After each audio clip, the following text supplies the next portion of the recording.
So what is going on kind of in your industry now, and especially with the economic conditions that we're seeing? Can you kind of touch on what ways that you're advising your clients at this point in time? Any special advice that you're giving right now?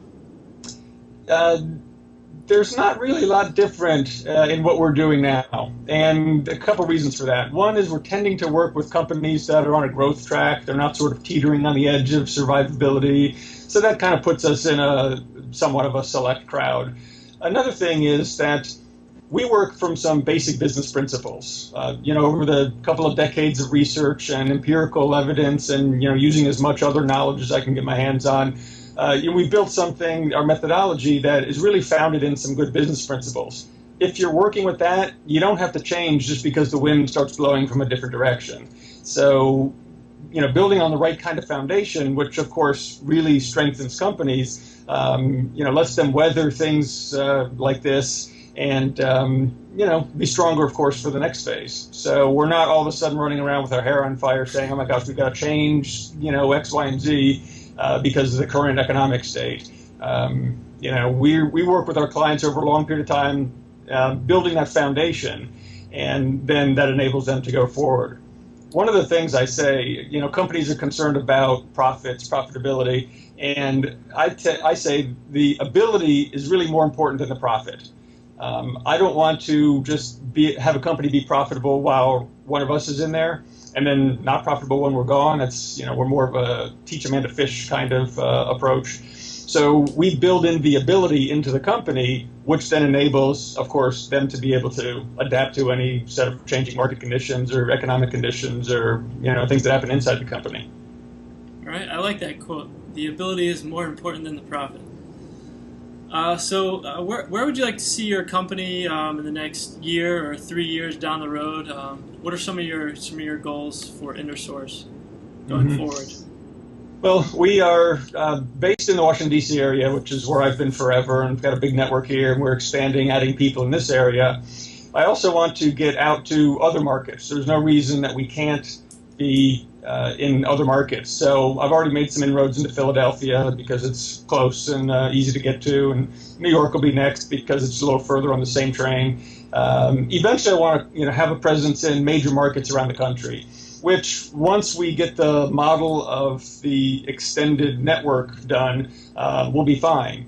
I've already proven the concept of being able to transfer the methodology to other people, so the other partners that we've brought in can now deliver the service to the clients. I don't take clients myself, haven't for a few years now. So all the work that we develop goes to the CEO advisor partners that we have. So I'm going to build up that structure. We'll keep adding people in the DC area, of course. And we've got, like I said, a good presence here.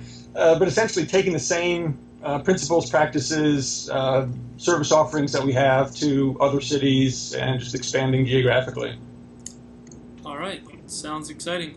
So what are some of the ways that you are looking to expand your business? Some of the media, websites, books, any marketing ideas that you use to expand your business? I know you do have a podcast called Business Destiny Radio, correct?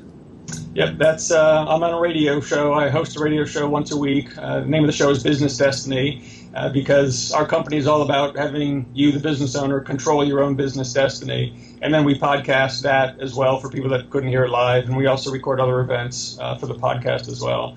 So that is one thing that we're doing, trying to leverage more this kind of interview. This is the first video interview I've done, so I'm sure your millions of viewers will start. My phone's off the hook any day now. So I'm trying to do more of of this media that's now available. So more audio, more video. I'm tapped into some social networks, which for a shy introvert like me is kind of interesting. I'm starting to use a few of them more than others. LinkedIn, I'm on LinkedIn. Twitter, I've started to use Twitter, which just amazes me because I used to think it was complete nonsense, and now I've gotten some 100 people following me in 3 weeks and a lot of good connections. So I'm trying to leverage more of that because, again, nobody wakes up with, I think I need a CEO advisor thought. Let me go to the yellow pages. So the more I can get the exposure, the more I can interact with blogs, comments or writing things or doing some of my own publishing, presentations and whatnot. And especially for the geographical expansion, that is obviously leverageable around the country. So I'm kind of getting into it slow. We've got a website. It's not an e-commerce site, so it doesn't drive a lot of traffic, to do business. But I'm trying to use that plus the podcast plus the info.intersource.net, which is where we publish some articles and various other things. So I'm trying to use this technology thing that we have going here. I figured maybe it'll work. I wish you the best of luck. I guess one last question I would have for you is, can you give some advice? Being a CEO advisor, I don't think we could get any better advice than coming from you. Some advice to young entrepreneurs, young CEOs, just getting started. Any advice you could give them to get on the right track would be invaluable. Sure. A couple things. The first one I'll steal from Stephen Covey. Begin with the end in mind. Can't tell you the number of times I meet people that own and run companies that were good at something, it turned into a business, and now here they are running it because they started it with sort of no concept about how to build the business part and then what to do with it at a certain size or at a certain time. One of the people I interviewed on my show built a company, took him 3 years to get to $500,000 in revenue, and then after that, in the space of about another 5 years, he got up to about $80 million in revenue and then sold out. And I asked him, well, when did you start thinking about selling? Oh, about 18 months before we sold. So he'd been running, a $50 million operation with no concept about how to get out, when to get out.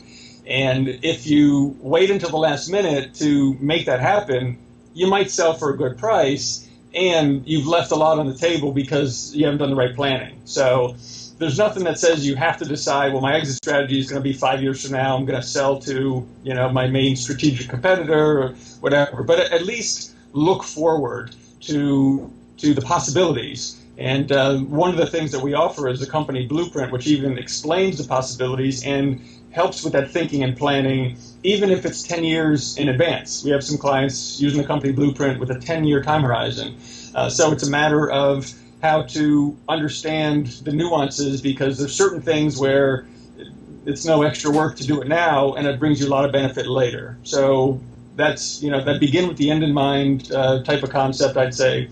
That's really something to keep in mind when you're starting. The other thing is you don't know it all, and you won't ever know it all, and there's always someone who can give you a different perspective. So make sure you get other perspectives that can help. And good business perspectives. I mean, it's nice to talk to your spouse or your, uncle or something. Get in a peer group, Vistage, Renaissance, CFO Focus, the Alternative Board, TAB.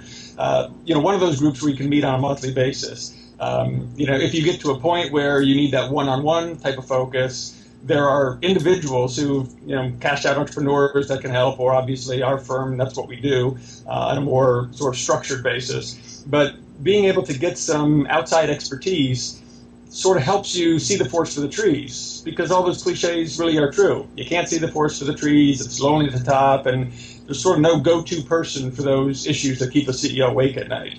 So don't get so focused on just running the business that you lose perspective of the business.